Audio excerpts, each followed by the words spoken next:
আমাদের এই পর্বের আলোচ্য বিষয় অনুসর্গ। অনুসর্গ কি এই বিষয়টা আমার মনে হয় এখনো অনেকের জানা বোঝার বাইরে রয়েছে। অনুসর্গ কি সেইটা অনেকে বুঝতে পারছে, কাকে বলে অনুসর্গ সেই বিষয়টা আমার মনে হয় জানা বোঝার বাইরে থাকছে। অ্যাকচুয়ালি অনুসর্গ একটি পদ যা তার পূর্বের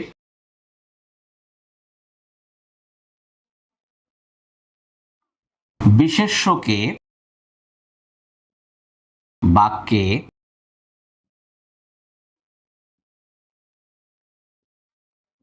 মূল্যায়িত করে। কিভাবে মূল্যায়িত করে সেটা আমরা দেখব। এই অনুসর্গ দুই প্রকার, এক হচ্ছে সাধারণ, দুই হলো ক্রিয়াজাত। আমরা একটা অনুসর্গ অ্যাপ্লাই করে দেখি। এ সন্তান হতে দুঃখ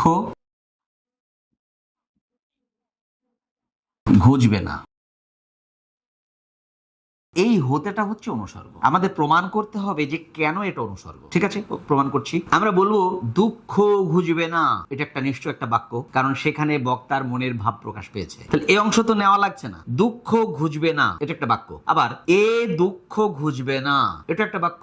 এখন যদি আমি বলি এই সন্তানকে আমি ইনক্লুড করলাম, এ সন্তান দুঃখ ঘুচবে না, এটা কি বাক্য হলো? কেউ বাক্য বলবে? এটাতে কিছু বোঝা যাবে না। তাহলে এই সন্তানটাকে যদি আমি ভ্যালিড করতে চাই, মূল্যায়িত করতে চাই, বাক্যে সংযুক্ত করতে চাই, তাহলে আমাকে কি করতে হবে? এই হতেটাকে নিতে হবে। তখন আমি বলবো এ সন্তান হতে দুঃখ ঘুচবে না। আমি আবার শুরু থেকে বলছি। আমি যদি শুধু বলি দুঃখ ঘুচবে না, কারেক্ট, বক্তার মনের ভাব প্রকাশ পেয়েছে। আবার বলছি এ দুঃখ ঘুচবে না, সেখানেও বক্তার মনের ভাব প্রকাশ পেয়েছে, তো সেটাও বাক্য হবে। এখন যদি বলি এ সন্তান দুঃখ ঘুচবে না, এটা বাক্য হবে না। কেন হবে না? এইটা বাক্য হতে হলে এই হতে শব্দটা অর্থাৎ এই অনুসর্গটা নিতে হবে। তো আবার এখন আমি এটাকে যোগ করে বলছি এ সন্তান হতে দুঃখ ঘুচবে না, এবার কারেক্ট। তাহলে এখানে এই সন্তান শব্দটিকে বাক্যে মূল্যায়িত করবার জন্য হতে শব্দটা জরুরি। তাহলে হতে অনুসর্গ, এর নাম পোস্ট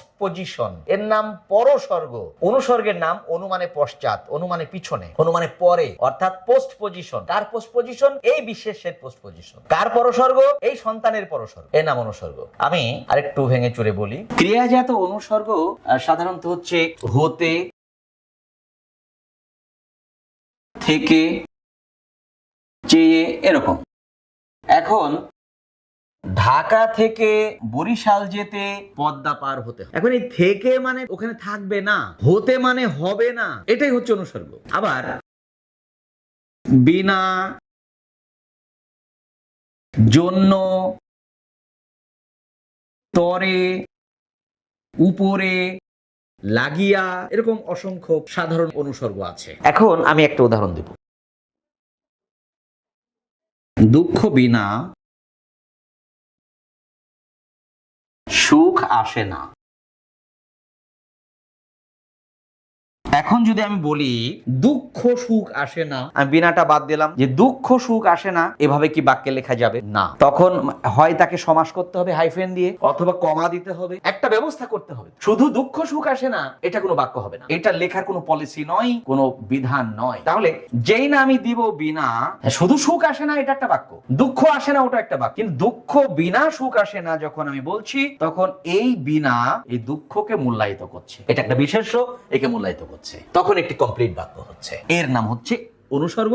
এই দুঃখের অনুসর্গ হচ্ছে বিনা। আমি এবারে একটা উদাহরণ দিব যেটা অনুসর্গ নয়। কিরকম?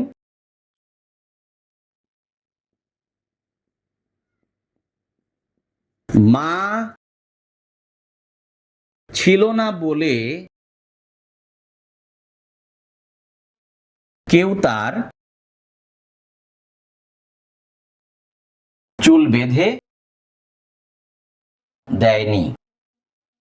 এখন এখানে বাক্য হলো কেউ তার চুল বেঁধে দেয়নি, এটা একটা বাক্য। আবার তার এখানে তার মনে মনে ধরে নিচ্ছি তার মা ছিল না, এটা একটা বাক্য। এই বলেটা অনুসর্গ নয়। অনুসর্গ যদি হতে হয় তার আগে একটা বিশেষ্য পদ আসতে হবে। অনুসর্গটা হচ্ছে ওই বিশেষ্যের অনুসর্গ এবং এই বলে ওই অনুসর্গকে ভ্যালিড করবে, এটা অনুসর্গ হবে না। এবার আমি বলে দিয়ে একটা অনুসর্গ বানাচ্ছি, দেখাচ্ছি বলে অনুসর্গ কোথায় হচ্ছে।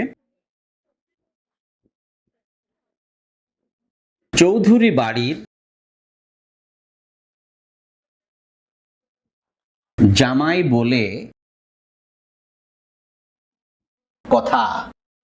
যদি এটা পূর্ণাঙ্গ মানে করতে হলে আরেকটু লিখতে হবে যে যেন অযত্ন না হয় চৌধুরী বাড়ির জামাই বলে কথা। এখন আমি যেন অযত্ন না হয় চৌধুরী বাড়ির জামাই বলে কথা, এখন এই বলেটা যদি আমি বাদ দিই তাহলে কি দাঁড়াচ্ছে একটু আমরা দেখতে পারি। চৌধুরী বাড়ির জামাই কথা, এটা কি কিছু হবে না? হ্যাঁ, চৌধুরী বাড়ির জামাইয়ের কথা যদি বলি তো সেখান থেকে কিছু নিতে হচ্ছে, ব্যবস্থা করতে হচ্ছে, তখন হবে। কিন্তু চৌধুরী বাড়ির জামাই কথা এটা কোনো বাক্য হবে না, এই বাক্যে কোনো মেসেজ নেই। আবার যদি বলি চৌধুরী বাড়ির জামাই কথা, কথা কি চৌধুরী বাড়ির জামাই হয়? কথা কি পুরুষ মানুষের কথা নাম হয়? মানে নারীদের নাম হয়। তো সেখান থেকে একটা হাইফেন মানে একটা দেশ দিতে হবে। তাহলে চৌধুরী বাড়ির জামাই দেশ কথা, মানে কথা হলো চৌধুরী বাড়ির জামাই, তো সেটাও হলো না। তাহলে এখন আমাকে কি করতে হচ্ছে?